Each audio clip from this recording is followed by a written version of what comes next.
So Denver, I'm videoing right now. You want to tell me what you're doing? Okay, I'm just going to put a band on her leg here. And we put it on the tarsus, just above her foot and below the ankle. And it's a lock-on band, a number 8 lock-on band. And it's a good size for a great gray owl. And I'm just kind of rolling it in here, roll the feathers through, make sure it's a nice fit actually. Real comfortable fit. It doesn't go down over the foot or up over the ankle. That's what you want. And because it's a lock-on, the theory is they can't open them up and get them off. Whereas the old-fashioned ones, the butt ends, some people believe that some of the birds could do that. So I'll just seal it in. I just go nice and slow and try to keep it even, not create any rough edges. And now she's banded. So what happens from here in terms of the banding information? Well, then this, it'll be recorded, everything that went on, that she was injured, went to a rehab facility. We put a band on her when she was ready to be released or prior to release. And Beth is going to bring her back to the area where she was found. And Beth, you can probably add in that. Beth, would you mind It saying? was at the corner of Farm to Market Road and Coons Road. So Beth We is don't have to tell a specific- rehabber. Oh. And this great gray came to you last week? 2 weeks ago. Okay. On a Hit by a Sunday car. night. And picked up by the county animal warden. Okay. And we'll take it back to that area. We know that we can get off the road there. It's a real popular, there's a river close by, and we can get back off the road away from there. Okay. And can you just tell me what her injuries were? Her right leg was traumatized somehow. She was limping on it and having a hard time perching on it. And her right eye had a corneal abrasion.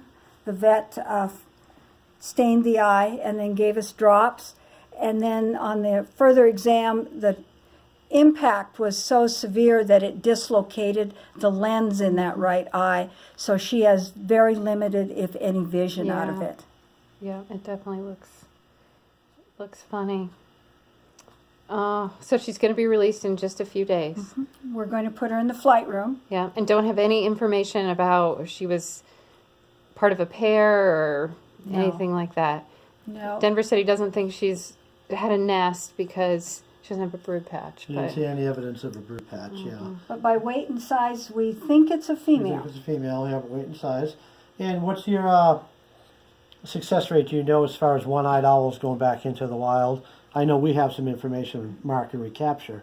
I have released 2 in my career, and I never received any information they were down again. Okay. They were great horned owls and weren't banded. So unfortunately, if they did go down, no one Yeah. really knew to contact me. The one I kept track of because I released it in a man's barn. Oh, okay. And he kept it in all winter, really, and it hunted mice. And then he opened the doors in the spring like you do. And we did with the Yeah. barn owl. Yeah. We have a little information on banding both great horned owls and long-eared owls, where we've banded them, and they've had eyes that either there was a pupil injury, deformity, or it was just dead. And then we've recaptured a few of them years later, suggesting that with one eye they were still able to, to live, hunt, and reproduce even. And the long-eared owls, I think we've caught one up to 3 years after we had, initially identified with an injury.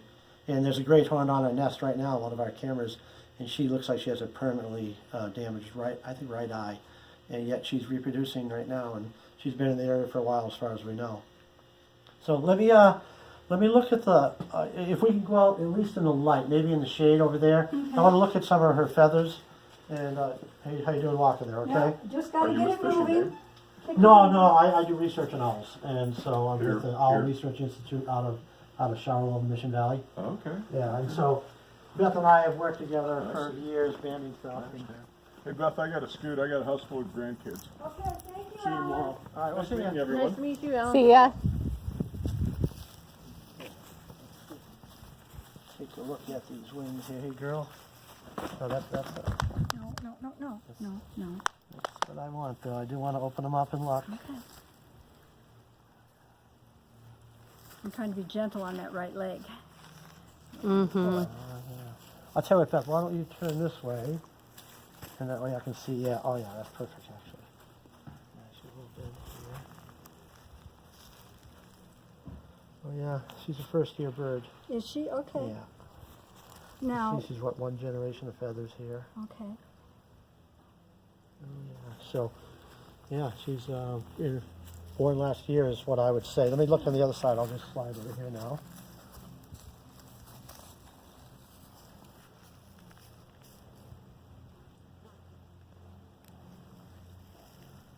Yeah, she looks like all one generation of feathers. Okay. Look at her tail.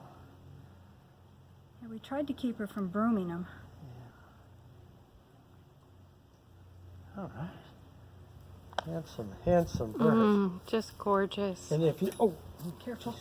One of my yard outs. I can let you get this way so these guys can get a shot of her. Oh gosh, she's handsome. Yeah. She is just beautiful.